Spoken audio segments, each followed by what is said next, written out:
It's amazing what can come from just Googling your own name. It can even manage to be the biggest mistake of your life. The internet is both a wonderful and hilarious creation, a vast digital landscape complied with untold gigabytes of information. The trouble is, once you really go looking, you never know what you might find on there. I admit fully to being a child of the internet, being one of many who were exposed to it at a young age, grew up with it over time. From chunky internet connections to slick smartphones and touchscreens, technology would have been nothing sort of futuristic to my 8-year-old eyes when I had first sat behind a computer. It was 11 years ago that I accessed the internet for the very first time. Up until that point, I thought I could deal with anything that I could encounter on the internet.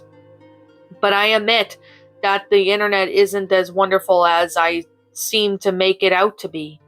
There was only a discovered underbelly of the internet, the dark web, which I, along with everyone else, was thankfully only vaguely aware of along with some fetish websites and other kinds of debauchery.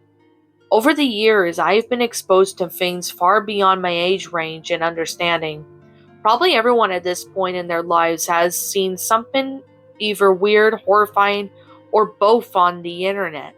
Sometimes that trauma can linger at the back of your memory, even when you think you have triumphed over it. This was something altogether different for me. It was out of mixture millennia boredom and slight egotism that I had searched my own name online. I had done it before and expected the results to be no different. A few obituaries, maybe some people that shared my name and or had been around the same time as I was. You know, the usual results that who you would expect to get when they've researched their own name. But as I scrolled down the page, there was one result that caught my eye. www.birthlog.com. There was no description for below the lake, just a simple website domain. Sitting at minutes, articles, and obituaries, I found myself intrigued by the shortness of it, of the mystery that seemed to lurk behind it. But there are some time I have found myself equally intrigued, and I thought that maybe it might be a website that is compelled to birth dates or medical records. Out of curiosity, I decided to click on it. The front page greeted me after the short load time was not what I expected. The design of the web page was as simple to the point of being unappealing. It was just completely black background, save for some small red text in the center of the screen.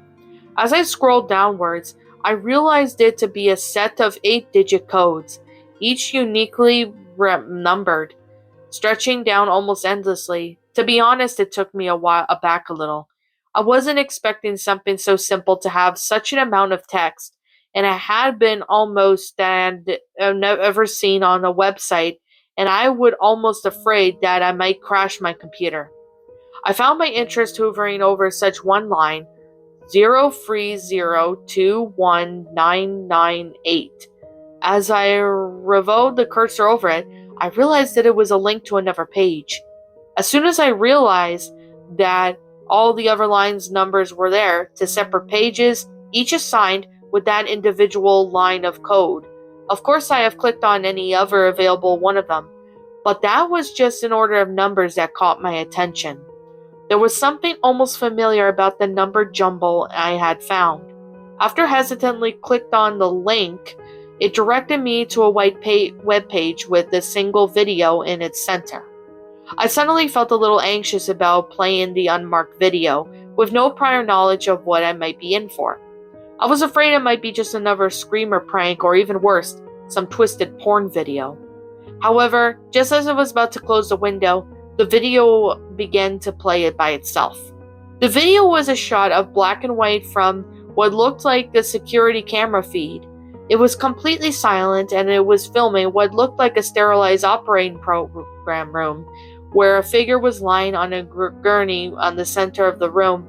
A closer look revealed that the figure was a woman, dressed in a pale black hospital gown, who was strapped to the gurney by her hands and ankles. This just wasn't any woman. She was heavily pregnant. The swell of her stomach visible enough through the trailing folds of the gown she was wearing. The woman looked to be a little more than nervous. She looked around the room. She realized and looked as if she were expecting someone, and I saw her silently call out for someone. Her clothes had been damped with fine sheen of sweat under the hot operating lights that illuminated her, like an unwilling star playing out some demented stage. The whole thing was almost theatrical to extent, like it was some clever viral marketing for some new horror movie, or maybe even some even more obscure product. Due to the soundness quality of the video, I can only try and guess what it is that she was yelling. From the way her lips were moving, it looked like she was yelling something like Daniel or Doctor. What drew my attention was that the most from the rise in fear of the woman's face as she began to struggle against her restraints. Her emotions escalated from uncomfortable confusion to outright screaming and panic when she realized just how helpless and alone she was in that room. I felt nauseous, a wave of churn upwards within the pit of my stomach. This didn't seem like acting. Her terror almost looked real, and as disturbed as I already was by the first few minutes of the video, I had a lingering dread that things would only get worse. And believe me, they did. The woman suddenly stopped struggling as three figures entered throughout the unseen door at the lower right hand of the bottom of the screen. Her mouth fell open slightly as her face became unreadable, eyes wide with what seemed to be the shock of muted terror. I almost followed suit when these three new characters shuffled into the center of the room on screen. They were all varying heights and dressed in Plague Doctor outfits. I never seen Plague Doctor's outfits outside of history books on the Middle Ages or movies. I guessed that they might have been two males and a female, but they were near androgynous because of their strange outfits. The tallest was wearing a hatted black mask with a leathery swoon onto it. It stepped forward with a raised hand and uncomfortably closed the bound-on woman's face. That grotesque beak of their mask practically scraped her cheek. I left unclean, just watching his glove hand run down the side of her pale cheek, soaking up her tears as she sobbed in terror. It was almost as if he was comforting her, in his own bizarre, twisted way. The other two, who hovered over in the background, preparing something unseen with their backs turned to the camera, who wore similar bird-like masks. The shorter of the trio was wheeling a metal tray, who wore a completely white plague mask that looked like it was made of latex from the way it reflected slightly under the dimmed operating lights. The other wore a brown mask and a brimmed hat, one that almost comedically resembled a gardening one. The odd thing about all of them was that the visible of lack of zippers and buttons on their clothes, something that could have easily indicated to me that they were just actors in costumes, and maybe even eased the growing sense of dread I felt just watching the video. Their appearance made me even more uneasy about watching the rest of it. I was actually half convinced that this might have been some kind of twisted fetish film, just for how bizarre it was. Yet I found that I couldn't stop watching it. It was almost as if some unseen force had recoiled around my chair as I was sitting there like a boa constrictor, preventing me from closing the tab or from getting out of my seat. I found myself morbidly curious about how the new direction the already strange video would take these three surreal new figures. I saw the woman scream again, fully terrified now as her struggles for free herself became more violent, her body jolting up from the table. He nodded to one of the others, who wheeled over a gas can, connecting it to a breathing mask. The doctor slid it over the woman's mouth, albeit with some difficulty, owing her violent terror. Soon the woman's limbs grew limp against her captivator as the gas began to take effect. Her eyes lolled to the back of her sockets as she slowly and tortuously lapsed into unconsciousness. The female of the group, wearing what looked like to be a plastic white mask, erected a plastic sheet of limp body of the pregnant woman and the tall one. The tall one, who I guessed might have been the head of the group, drew a marker and a pair of scissors from the silvery metal sheet, which I had only noticed was in the room, but had been too unnerved by the terror of the seemingly captive woman to even notice outside details like that.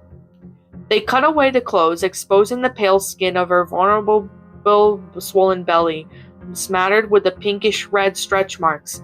Under the near blindingly red white light, it became more grotesque to the point of being alien.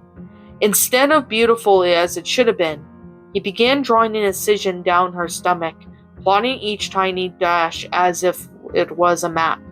I laughed it out loud at this point. I was nervously refused to believe any of it was real. That this was playing out in front of me as I sat in front of my computer. It felt more like an art project or a clip from a horror movie. As disturbing as the video had been up at this point, I couldn't accept what was going to come next. They wouldn't actually cut her open, not on camera. As if taunting me, the leather-masked man delicately picked up a scalpel and ran it along the plotted line that he had drawn on the pregnant woman's stomach, parting the white pale flesh and rapidly growing red line. It was at the part of the video I almost vomited. I clutched my hand to my mouth as I sat in frozen and mute at the terror at the silently buzzing video that continued to play out in front of me on my very monitor. It was a sight so vile yet so oddly epiphanic that I could do nothing but watch. The plague doctor peeled back the layers of the woman's stomach, slowly exposing her red, gelatinous innards that had quivered and splattered onto the plastic sheet through the square space that the doctor was operating her through. All through the ordeal, the woman remained unconscious and still breathing, with the expansion of her rib cage above the bloody incision that the doctors made into her abdomen. Under the gas, she looked as if she were sleeping peacefully throughout it all. I was amazed by the fact that she's even alive at this stage. Finally, the doctor came into the quivering amniotic sac with the crater of blood and flesh that he had created within the woman's body. He slowly sliced through it, transparent fluid splattering onto his dark robes. He then fell down the scalpel on the table and reached both gloved hands into the woman's womb. He pulled out a squalling, bloodied, yet fully alive infant from the woman's open womb. The white masked doctor leaned out and snapped the infant's trailing umbilical cord near the base of the navel. It was just the way the doctor held the screaming newborn in his dark hands, his masked expression completely unreadable. He stared into the infant's screwed up features for an uncomfortably long time as their colleagues cleaned up around them. The woman still unconscious. I swore the dark eyes almost sparkled with the audation at the child, the one that had been pulled to existence just seconds before. The other one handed them a small bottle, which the tall doctor opened as he placed the baby into the other's arms. Then slowly he poured a dark tar-like mixture into the baby's stomach as it wriggled about in discomfort. With longer fingers, he began to steadily massage into the infant's torso, intermixing with the mysterious fluid with. It was then that the camera feed had been abruptly cut out.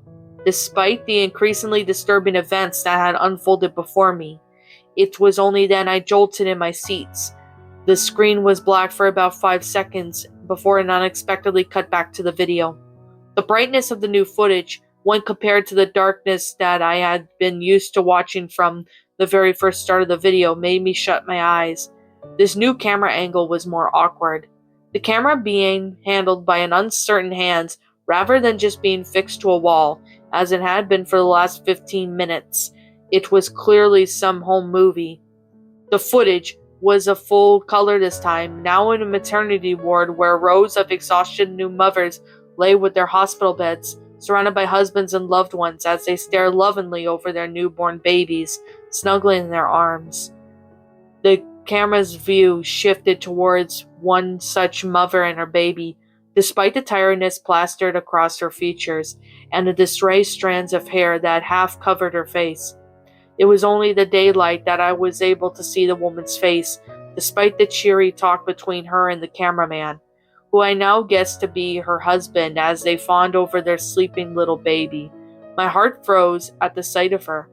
This woman, the one who I had seen operated on and cut open, was my own mother. Despite her womb being cut open and the baby being pulled out of her, she was smiling like nothing was wrong. At the bottom of the camera that my father handed had the exact same set of numbers, which I felt that the same rising sense of sickened realization as I realized the same meaning. Oh, 0302 1998. February 3rd, 1998. It was the day I was born.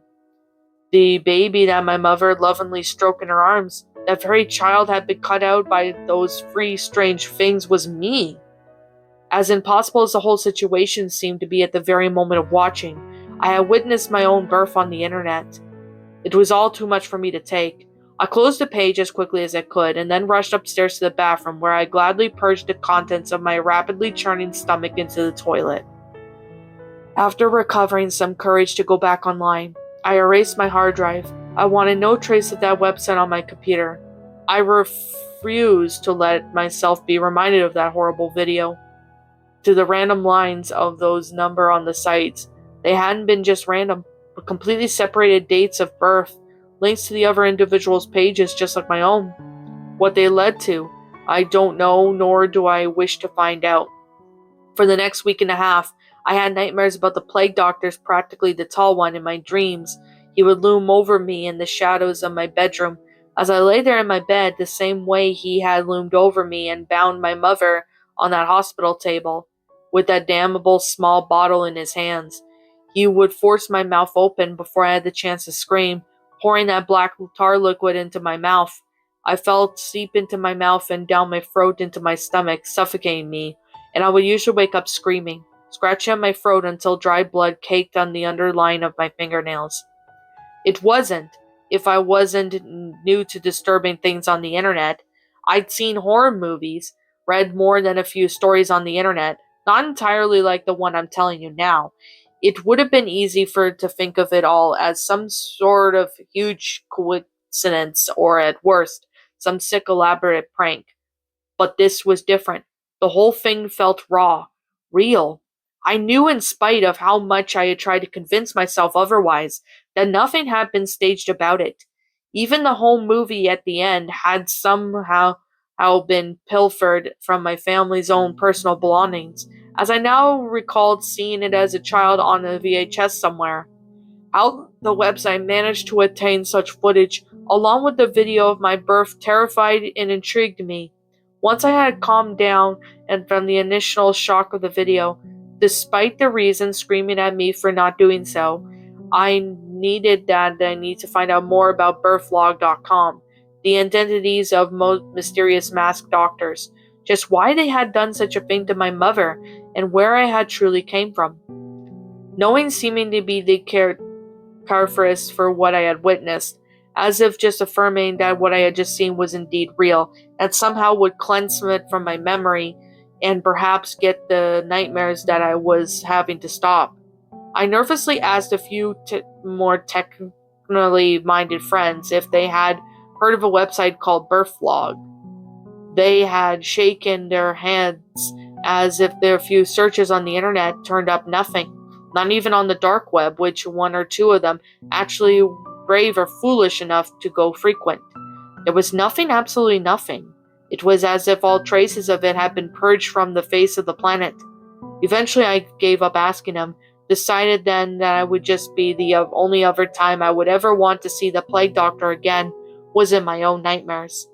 I never spoke to my mother directly about it, or fear of bringing up my any hidden memories within her psyche, but I do require the exact circumstances of my birth with her, as a way of working around this subject. What hospital I was born in, what time, and when, how was I delivered? The last question made her raise eyebrows slightly. She admitted that my delivery had been a difficult one, and the doctors had given her a cesarean section. Apparently, my umbilical cord had become entangled around my neck during delivery, and cutting me open my mother's womb, removing me, was the only way to save me from potential strangulation. My mother's eyes seemed to gaze over with memory, even though she smiled and there was a trace of fear in her face. She seemed almost lost in a trance as her features scrunched up, trying to remember. But it was as if she more desperately trying to remember something. but I have found the clarity of what had once been vivid memories suddenly fogged over. I watched over with the burning dread in my throat, remembering the plague doctor's slow sedation of her, and she shook her head, trying to shrug off what she thought was just forgetfulness. But I saw the smile that she wore was only for me. Her expression was more unnerved than she ever had been just a few minutes ago. I still have the scars, she said mirthfully, but it was all worth it to have you. My mother then smiled up at me, like nothing had been wrong. That was the last time I ever discussed my circumstances of my birth with her. Take this as a cautionary tale, if you will. I still have no idea what the hell to make of it, but I prefer not to think about it now. The scars of this video still run deep through me, engraved into my very consciousness. I now that I can never forget the trauma of what I now know, to try and live with it every day. I've never been the one to preach about anything, but I think it's advisable not to dig too deep while searching on the internet, because you can only dig so deep before you uncover something that you know you're never supposed to. Believe me, I know, and I'm trying very hard to forget. What's up, my pretties? It's the Lion Queen here. I want to appreciate you all for tuning into this video, and I do appreciate you guys supporting my video by giving this video likes and stuff.